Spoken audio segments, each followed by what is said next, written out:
Hi, this is John. I wanted to do a quick technical walkthrough of my level and share some of the tips and tricks and things that I learned when building this level for Project C.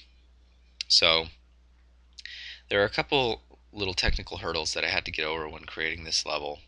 One was I knew I had to create a lot of bamboo, and so I have various levels of bamboo. There's some billboard bamboo that, there's just instanced foliage actors here. You can see all of the instanced foliage actors highlighted.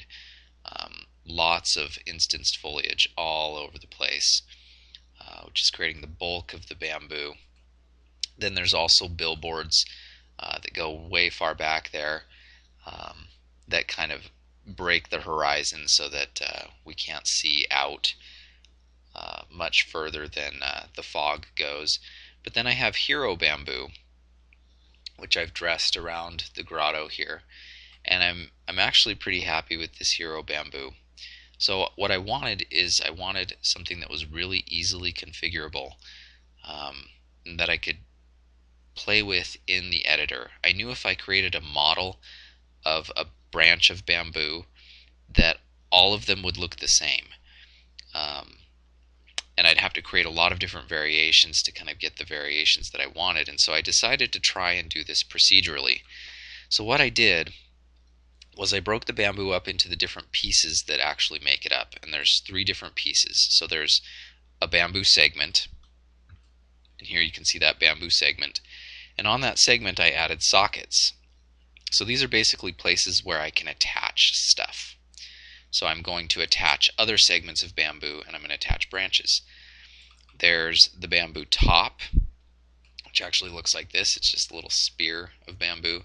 And then there's bamboo branches that look like this. So those are the segments, or those are the pieces that actually build up the bamboo. And there's also a bamboo billboard, which is just a plane with a texture on it that's being used also. So to build this bamboo, I put together a blueprint, and it looks like this. Here's the full blueprint. And basically what it's doing is it's doing all of this in the construction script, which runs whenever you plop this blueprint down into the level. So it's saying basically, when I plop this down, do all this stuff, and it builds the bamboo for me. And the way it's doing it, to be short, is it basically just iterates. It says, how high do you want this bamboo, and what direction do you want it to grow? And then it would just iterates in a for loop over this whole graph, and does it that many times. So what this allows me to do is it allows me to come in here and change things interactively within my level build. So I can grab this piece of bamboo here. I can change its height if I want to give it a new height. I can actually change its pitch and its roll. So if I want to really curl this bamboo here, I can curl it way down. I can change the pitch, to go a different direction. And I mean, you can scrub these too. It's a little bit slow because it's actually building the mesh as we are trying to scrub. And there's a lot of geometry in there, but it allows me to control all this while I'm building the level, which is really nice because I can then change it and I can make it look exactly the way I want it to, without having to go update a model, re-import it, etc. A couple other cool parameters that are on this, we can change the segment height. If I want to make the segments really short, we can make them taller or shorter. We can change the radius of the bamboo. If I want it to be super thick, we can make it super thick or make it super thin, or it can be whatever thickness you want it to be. The other thing that I was pretty happy with in building this bamboo blueprint was I set it up so that it transitions from real branch geometry to use billboards to make it faster to draw. And save some performance cost. So you can actually see where that transition happens if I turn off the billboards, and those are just planes with textures on them. So these are the real branches, and then those are all billboards.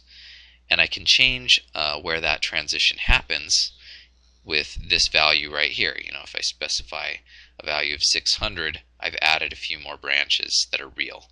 If I specify a value like 2000, for example, now they're all real branches. There's no billboards on there, which actually gets pretty slow.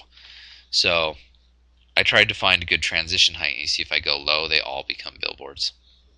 So I did this so that when you're walking through the forest, you get real branches kind of at your face level, but then right above that, you have the billboards. So it's a performance cost thing. So that's how I did the Hero Bamboo. Another one of the elements that I was pretty happy with when I built this level was I knew I would need a lot of moss growing on rocks. So most of the textures in this level are from photographs that I took myself. I just took photos of rocks and of moss and things, and created the different textures. Actually, you can see what those look like in here. So here's a moss texture, and there's all the different textures in here. Let's find the rock. So here's the normals for the rock, and I created these in bitmap to material is where I made the normal maps and the different specular maps and things. But the shader of this rock is what I wanted to actually show. So I've set up the shader so that it uses the vertex normal in world space to basically create moss that only grows either on the top or the bottom of the rock. And I can actually flip whether it grows on the top or the bottom. So what this allowed me to do was create rocks that in the shade have a lot of moss on top, but in the sun the rocks have a lot less moss on top. So you see these rocks over here in the sun have a lot less moss than these rocks over here in the shade. And what that allowed me to do is it allowed me to control kind of where the moss showed up.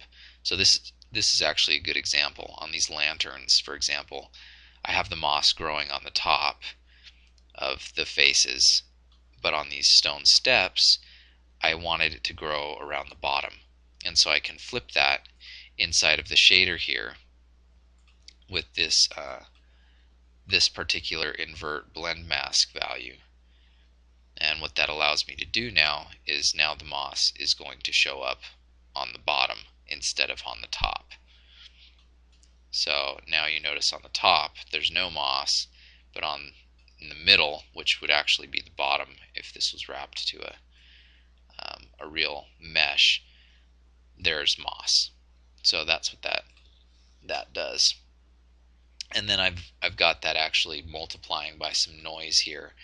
So what that vertex normal looks like, if I start previewing this node, is you see it just creates a plane there, or a gradient rather, and then I multiply that gradient by this noise texture.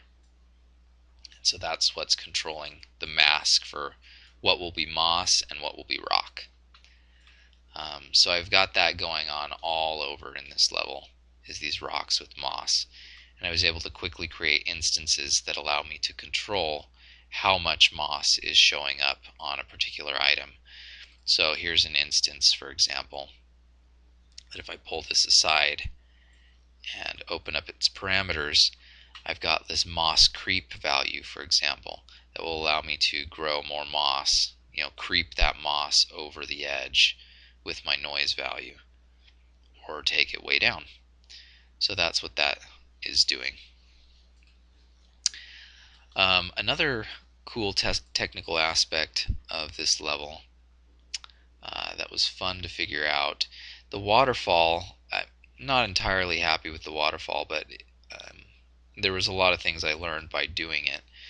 There's obviously a lot of particle effects in here. There's some mist particles that I've got going on.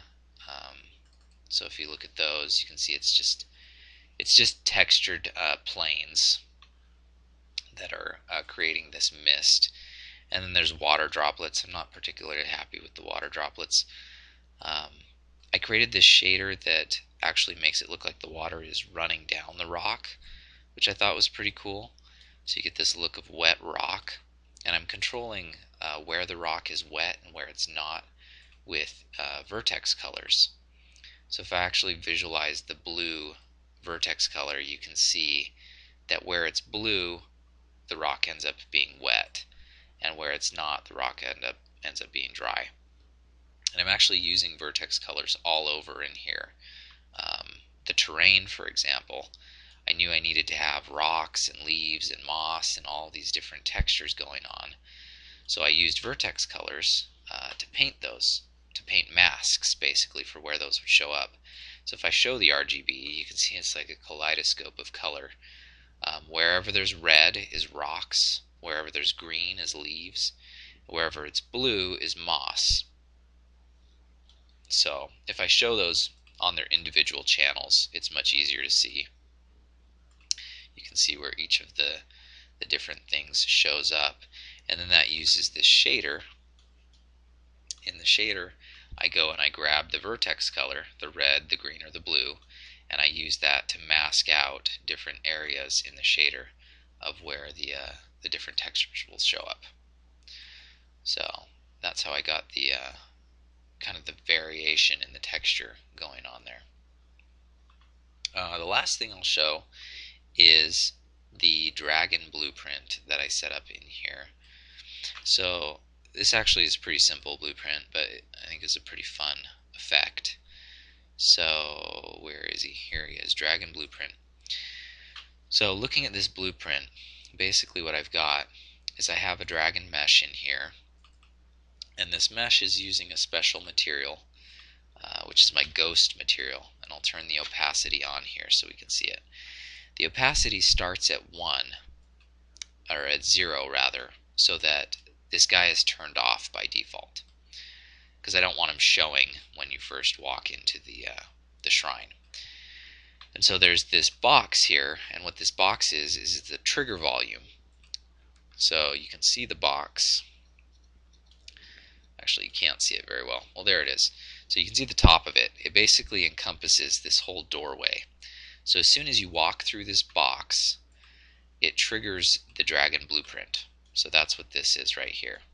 So as soon as we overlap the box, it's going to run this timeline, and what this timeline does is it just creates a value from 0 to 1. It just plays a value from 0 to 1.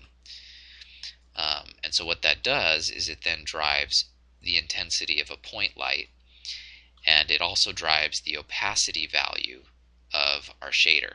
So the shader that normally starts at 0 then gets ramped up with this ramp from 0 to 1.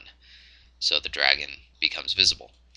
And then we use this move component to node to actually move it towards the player, and then we send it back. So it's actually not a very complex system, but it's pretty fun. It's a pretty fun little addition to the dragon shrine here. And I actually would like to take it a step further and make it so that the dragon actually will chase you. I've got some ideas on how to do that, but yeah, that's basically it. I just thought it would be fun to go through some of those little technical hurdles that I went through to build this level. One other quick thing that I'll show is that this level, the lighting in this level, is actually fully dynamic, which is pretty awesome because you can come in here and I can actually change the time of day if I want, and all of this lighting and shadows will update in real time, which I think is pretty awesome. I decided to go fully dynamic lighting mostly because there were so many trees and so many things to set up that it was going to take a long time to light everything the correct way. And I actually really like the way the dynamic shadows look. I'm using distance field shadows, which give a really cool really cool look to the shadows, and actually a little bit of a performance boost, um, having the ray trace distance field shadows on. And that allows me also to get some ambient occlusion in the level as well, which actually looks really nice. And let me turn this. I'll show you what it looks like with it turned on and off. So if we turn this to static, you'll notice the difference just between the fill light, but then we have the ambient occlusion here, which if I turn up the contrast, well, you can't see it very good. Oh, you know how we'll be able to see it if we go to lighting only. So here you can see all these little areas that are getting filled in with some shadow. That's ambient occlusion that's happening in real time.